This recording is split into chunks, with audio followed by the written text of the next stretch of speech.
Hello my future doctors. In previous video I taught you about the structure of neuron. In this particular session मैं आपको ये बताऊंगी how does muscle contract. ठीक है बच्चों, ये मसल कॉन्ट्रैक्शन का टॉपिक आज आप समझोगे अच्छे से. देखो, प्रीवियस वीडियो में मैंने आपको न्यूरॉन का जब स्ट्रक्चर बताया था तो मैंने आपको बोला था दैट ये साइनेप्टिक नॉब में साइनेप्टिक वेसिकल होते हैं जो कि एक केमिकल सिक्रीट करते हैं. उस केमिकल को हम लोग न्यूरोट्रांसमीटर बोलते हैं. ठीक है, इतना आपने जान लिया था. सॉरी, इतना आप लोगों ने जान लिया था कि ये न्यूरोट्रांसमीटर है. यहाँ तक मैंने आपको बता दिया था.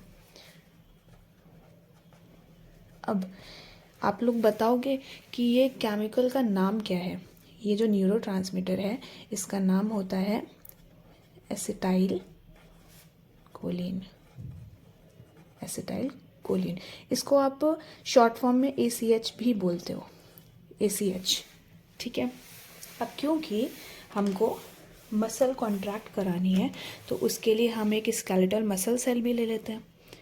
ओके, तो मैं यहाँ पे ड्रॉ करती हूँ स्केलेटल मसल सेल.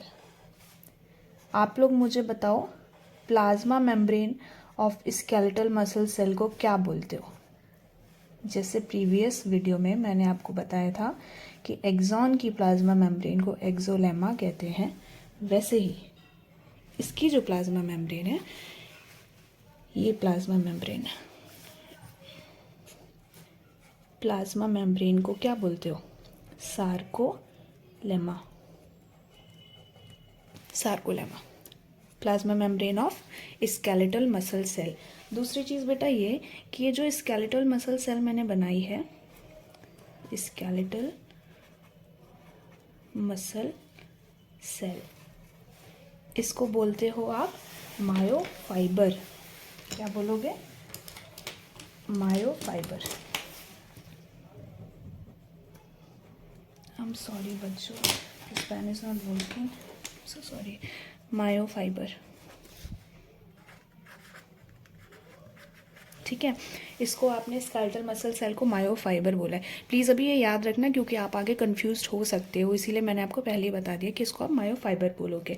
आगे देखो, अभी हमको मसल की कॉन्ट्रैक्शन करानी है, उससे पहले एक दो चीज़ें आपको पता होनी चाहिए. जैसे कि देखो, ये वाला जो न्यूरॉन है ये कमांड लेके आ रहा है ना, तो ये कौन सा न्यूरॉन होगा, सेंसरी न्यूरॉन या मोटर न्यूरॉन. ये भी आप बता सकते हो अगर आपने प्रीवियस लेक्चर लगाया है. तो बच्चों ये होगा मोटर न्यूरॉन. ये मोटर न्यूरॉन हो गया.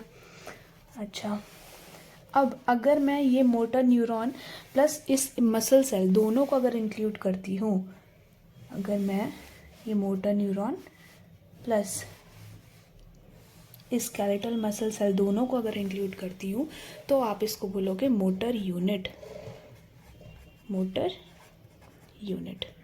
ठीक है.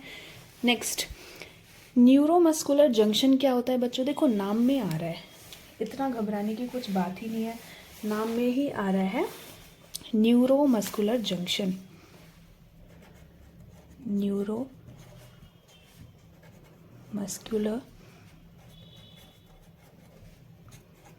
जंक्शन. बच्चों देखो, neuron, muscular muscle cell, junction जहाँ पर मिल रहे हैं.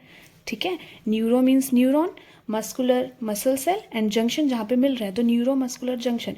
इसी को ही आप एक और नाम से भी जानते हो, मोटर एंड प्लेट. NCERT में ये लाइन दिया हुआ है बच्चों. जो NCERT में लिखा है उसको आपको बिल्कुल भी इग्नोर नहीं करना है, वो सब चीज़ों को बहुत अच्छे से पढ़ना है आपको. मोटर एंड प्लेट को ही न्यूरोमस्कुलर जंक्शन बोलते हो.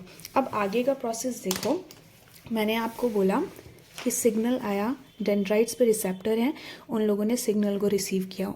रिसेप्टर से जैसे ही सिग्नल रिसीव हुआ ये जाएगा साइनेप्टिक वेसिकल पे. साइनेप्टिक वेसिकल केमिकल रिलीज़ कर देंगे, केमिकल रिलीज़ करेंगे जिसका क्या नाम है, एसिटाइल कोलिन. ये भाई केमिकल रिलीज़ हो गया. अब ये केमिकल कहाँ जाएगा, इन रिसेप्टर पे. ये जो रिसेप्टर्स हैं बच्चों, यहाँ पर ये किसके रिसेप्टर है, ACH के रिसेप्टर है. ACH की रिसेप्टर है, यहाँ पर ये एसिटाइल कोलिन अटैच हो जाएगा, एसिटाइल कोलिन ये अटैच हो गया। बच्चों इस मसल सेल के बाहर में इंटरस्टिशियल फ्लूइड भी तो है, इसके बाहर क्या है, इंटरस्टिशियल फ्लूइड है, जिसमें कौन सा आयन है, सोडियम आयन है, सोडियम आयन, ये रहा सोडियम आयन। बच्चों जैसे ही ये केमिकल जो निकला था एसिटाइल कोलिन रिसेप्टर पर जाके जैसे ही अटैच होता है, वैसे ही यहाँ पर सोडियम चैनल खुल जाते हैं, ये सोडियम चैनल खुल जाते हैं। और ये जो आप देख रहे हो ना ट्यूब लाइक स्ट्रक्चर डिप्रेशन जो है, यहाँ पर गड्ढे दिख रहे हैं, इसको हम क्या बोलते हैं, टी टिब्यूल। याद रखना बच्चों, इसको टी टिब्यूल बोलते हैं, टी टिब्यूल। ठीक है, यहाँ पर ये जो सोडियम चैनल लगे हुए हैं, जैसे ही केमिकल निकला और इधर पे अटैच हुआ ACH के रिसेप्टर से, वैसे ही इंटरस्टिशियल फ्लूइड से सोडियम जो है वो आ जाएगा अंदर सोडियम चैनल के थ्रू। ये सोडियम चैनल खुल गए और इसके थ्रू ये अंदर आना शुरू हो जाएगा, यानी कि क्या हुआ, ये इन्फ्लक्स ऑफ सोडियम आयन अंदर आया ना, तो इन्फ्लक्स ऑफ सोडियम आयन, इसी को ही आप बोलते हो डीपोलराइज्ड। डीपोलराइजेशन बच्चों कुछ नहीं है इतना, देखो अभी तक ये सेल में कोई चेंजमेंट नहीं था, सब अपनी अपनी जगह पे बैठे थे। अब जैसे केमिकल रिलीज हुआ तो सब आयन का कॉन्सेंट्रेशन ग्रेडियंट इधर उधर सब चीज़ें गई हैं, तो मतलब बेसिकली क्या है, चेंजमेंट आया ना सेल में, इसी को ही डीपोलराइजेशन बोल दिया है। ठीक है, आगे देखो। अब सोडियम आयन जैसे ही अंदर आता है, यहाँ पर सार्कोप्लाज्मिक रेटिकुलम है। अब आप बताओ मुझे, सार्कोप्लाज्मिक रेटिकुलम किसका, कौन से आयन का स्टोर हाउस है? NCERT की लाइन ही पूछ रही हूँ मैं, ये किसका होते हैं store house of calcium, store house of calcium. बेटा ये सार्कोप्लाज्मिक रेटिकुलम जो कैल्शियम लेके बैठा है, ये कैल्शियम रिलीज कब करेगा, जब सोडियम चैनल ओपन हो जाएंगे, सोडियम आयन अंदर आएगा, वैसे ही ये कैल्शियम रिलीज कर देगा। ठीक है, ये कैल्शियम रिलीज कर दिया। इसी के अंदर इसके अंदर जो है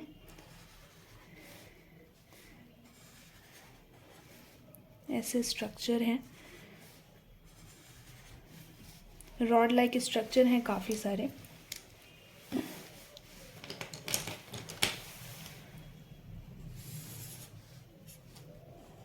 ये जो रॉड लाइक स्ट्रक्चर है, ये बेटा मसल फाइबर है, मसल फाइबर है। मैंने आपको बोला था मायो फाइबर पहले से पढ़ लेना, नहीं तो कंफ्यूज हो सकते हो, इसीलिए बोला था, बिकॉज स्केलेटल मसल सेल को आप मायो फाइबर बोलोगे और मसल फाइबर को आप मायोफाइब्रिल बोलोगे। क्या बोलोगे? मायोफाइब्रिल। अब कंफ्यूज मत होना, मायोफाइबर क्या है और मायोफाइब्रिल क्या है। अब आगे देखो, मैं एक बार फिर से आपको बताती हूँ कि जब सिग्नल आया तो न्यूरोट्रांसमीटर जो एक केमिकल था वो रिलीज़ हुआ, केमिकल जाके रिसेप्टर से लगा, जैसे ही रिसेप्टर से अटैच होगा ये केमिकल, सोडियम चैनल्स खोलेंगे, सोडियम आयन अंदर आएगा, स्टोर हाउस ऑफ कैल्शियम जो कि सार्कोप्लाज्मिक रेटिकुलम है, कैल्शियम आयन रिलीज कर देंगे। कैल्शियम आयन जब रिलीज होते हैं तो ये जो मायोफाइब्रिल दिख रहा है ना आपको, मसल फाइबर, इसमें ये कैल्शियम जैसे ही सार्कोमियर में आएगा तो बच्चों सार्कोमियर में एक प्रोटीन होती है ट्रोपोनिन, वो ट्रोपोनिन के साथ में बाइंड कर जाएगा, ये कैल्शियम ट्रोपोनिन के साथ बाइंड करेगा और ऐसे मसल का कॉन्ट्रैक्शन हो जाएगा। बच्चों इसमें मैंने आपको बताया है कि मस्कुलर कॉन्ट्रैक्शन एक्चुअली होती कैसे, लेकिन ये वाली जो चीज़ है ना आप डिटेल में पढ़ोगे कि ट्रोपोनिन कैल्शियम कैसे बाइंड करता है इन नेक्स्ट वीडियो, जिसमें आपको मैं बताऊँगी स्लाइडिंग फिलामेंट थ्योरी। तब तक बच्चों मन लगाकर पढ़ाई करिए, डॉक्टर बन के दिखाइए, and all the very best. Bye.